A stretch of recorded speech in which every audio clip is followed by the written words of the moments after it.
ఏయ్ బిడ్డ, ఇది నా అడ్డా అన్నట్టే కలుషిత ఆహారానికి అడ్డాగా మారుతున్నాయి గదా ఈ ఏపీలున్న గురుకులాలు కొని.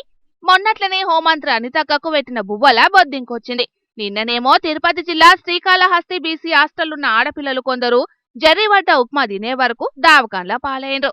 ఇగియాలేమో శ్రీ సత్యసాయి జిల్లా కస్తూర్బా హాస్టల్ ఫుడ్ పాయిజన్ అయి 20 మందికి మీదనే వాంతులు విరోచనాలైనాయట.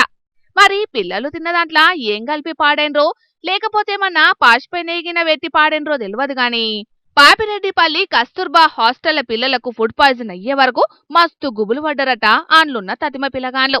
వానాకాలంలో వైరల్ జ్వరాలొచ్చిన పేషెంట్లు దావకాన్లకు లైన్లు కట్టినట్టే పిల్లలందరూ ఎట్లున్నారో చూస్తున్నారు కదా. ఈ ముచ్చట్ను బయటికి తెలవకుండా హాస్టళ్లకే డాక్టర్లను విలిపించి ట్రీట్మెంట్ చేపించిండ్రు టీచర్లు. మరి సర్కారు బళ్లల్లా సవలతులన్నీ మంచిగుంటే ప్రైవేటు బళ్ళకెవ్వరు ఓరు గదా.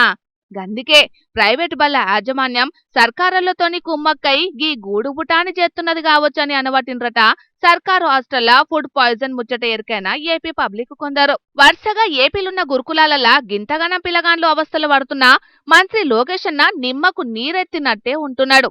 ఎలక్షన్లకు ముందుగాల సర్కారు వల్ల చదువుకునే పిల్లగాళ్లకు నాణ్యమైన తిండి పెడతామని గొప్పలు చెప్పి గీప్పుడేమో విద్యా వ్యవస్థలను గాలికి ఇరిచిపెట్టినట్టే చేస్తున్నాడు లోకేష్ అన్న. మొదుగాల రెడ్డిబుక్ రాజ్యాంగం ఇరిచిపెట్టి విద్యా వ్యవస్థ మీద దృష్టి పెట్టాలని అనబట్టిండ్రు గీ ముచ్చట ఎరికైనా పత్తిపచ్చపళ్ళు.